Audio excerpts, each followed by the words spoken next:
정부가 ISA 제도를 크게 바꾸는 개편안을 내놨어. 기존 ISA의 계약 기간을 최대 5년으로 제한하는 내용이 들어갔어. 매년 남은 납입 한도를 다음 해로 넘기는 제도도 없애는 방향이었지. 대신 국내 투자에 혜택을 더 주는 새 ISA를 만들기로 했어. 그런데 발표 나흘 만에 상황이 다시 바뀌었어. 대통령이 ISA 개편안을 전면 재검토하라고 지시했어. 그렇다면 지금 ISA 가입자는 실제로 뭐가 바뀌는 걸까? 먼저 지금 ISA가 어떻게 운영되는지부터 봐야 해. 일반 ISA는 한 해에 최대 2천만 원까지 납입할 수 있어. 총 납입 한도는 1억 원이야. 지금은 올해 한도를 다 쓰지 못해도 남은 금액이 사라지지 않아. 다음 해로 넘어가서 나중에 더 많이 넣을 수 있어.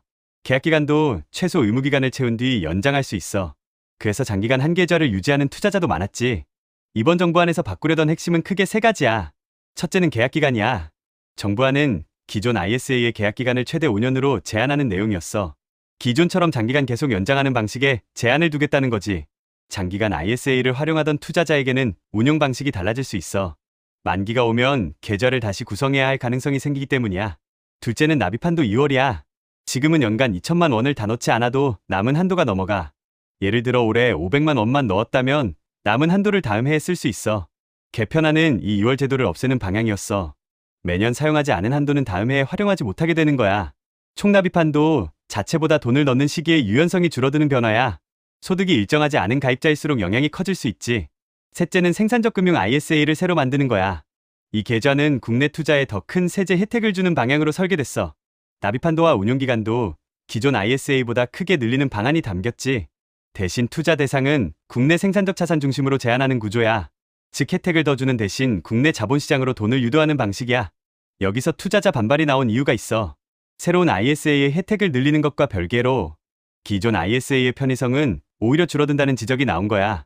특히 장기 연장이 제한되고 한도 2월까지 없어지면 기존 가입자의 자금 운용 방식이 달라질 수 있어. 해외 지수를 추종하는 국내 상장 ETF를 활용하던 투자자도 민감했어. 새 ISA의 혜택이 국내 투자 중심으로 설계됐기 때문이야. 그래서 이번 논란은 단순히 ISA 혜택이 줄어드느냐의 문제가 아니야.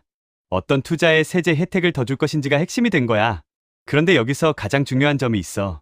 이번 개편안은 아직 확정된 법이 아니야. 정부가 발표한 세제 개편안이고 국회 논의도 거쳐야 해. 여기에 대통령이 전면 재검토까지 지시했어.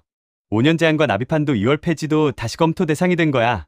따라서 지금 가지고 있는 ISA가 당장 5년 만기로 바뀐 건 아니야. 현재 가입자가 급하게 계좌를 정리해야 하는 상황도 아니고 생산적 금융 ISA의 투자 범위와 혜택도 달라질 수 있어.